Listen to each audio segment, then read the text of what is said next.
আজই সাবস্ক্রাইব করুন এবং দেখুন আপনার প্রিয় শো। শিরিন সুইসাইড অ্যাটেম্প্ট করেছে। বাবার কাছে তো ইউনিভার্সিটি থেকে কল এসেছিল, লজ্জায় মানুষটা মুখ দেখাতে পারছেন না পর্যন্ত। তুমি নাকি কত ব্রাইট স্টুডেন্ট, বাড়ি ন্যাড়া গোয়াল, তুমি সকলের মুখ উজ্জ্বল করবে, এই তার হাল।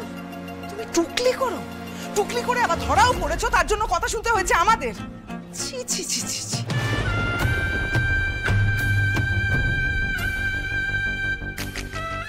এই মেয়ে নাকি আবার আমার ছেলের পড়ার ভার নিয়েছে। মা প্লিজ, কিছু একটা শুনে রিঅ্যাক্ট করার আগে কিছু ভাবো না। মানে সবটা ইমোশনে চলছো, দাদুর কথা শুনে শুনে চলছো। কি হয়েছে বলো তো তোমার? আরে এটার মধ্যে ভাবা না ভাবার কি আছে? তা ভাববে না মা? তোমার মনে হয় পারুল টুকলি করবে?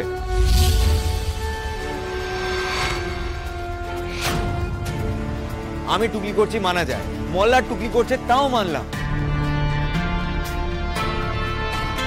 পারুল ও টুকলি করবে? কিন্তু দাদুর কাছে তো ফোনটা এলো।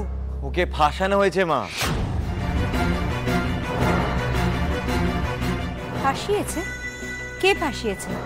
কে আবার? শিরিন। সবটাই বুঝতে পেরেছি এখন। ওকে যা বলার আমি বলে দিয়ে এসেছি। না না রায়ন, এটা কিন্তু শুধু মুখে বললে হবে না, এটা অফিসিয়ালি কমপ্লেন করা উচিত।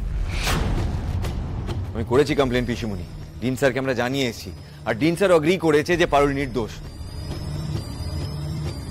তাছাড়া শিরিনের সাথে আমার যা সম্পর্ক আছে সব শেষ করে দিয়েছি, আমরা ব্রেকআপ করে নিয়েছি।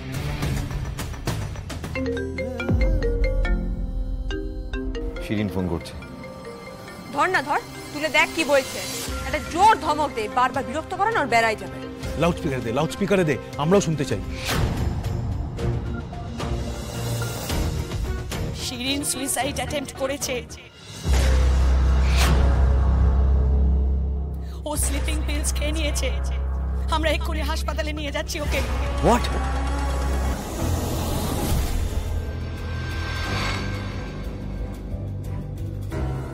তোমার জন্য আমার মেয়েটার এই অবস্থা, এখনো জ্ঞান ফেরেনি। দেখো কিভাবে শুয়ে আছে, কতই না কষ্ট পেল মেয়েটা আমার। সব তোমার জন্য নয়, অল বিকজ অফ ইউ। কেন এসেছো এখানে? তুমি আসলে না একটা খুনি, বেঈমান একটা ছেলে। যাও, বেরিয়ে যাও এখান থেকে। এক মিনিট। আপনি এভাবে রায়নকে ব্লেম দিতে পারেন নাই। ওর দোষটা কোথায়? আপনার বিটি একটা ইমেচিওর কাজ করেছে, তার দায় রায়নের নাকি? ইয়েস, কোর্স ওর দায়। ইরেসপন্সিবল ছেলে একটা আমার মেয়ের জীবনটা নিয়ে ছিনিমিনি খেলছে।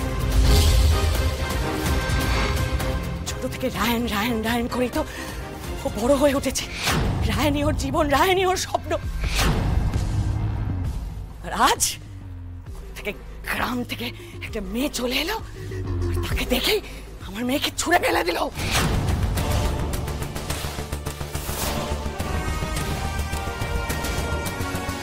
কোন রেসপন্সিবিলিটি নিল না ও শিরিনের।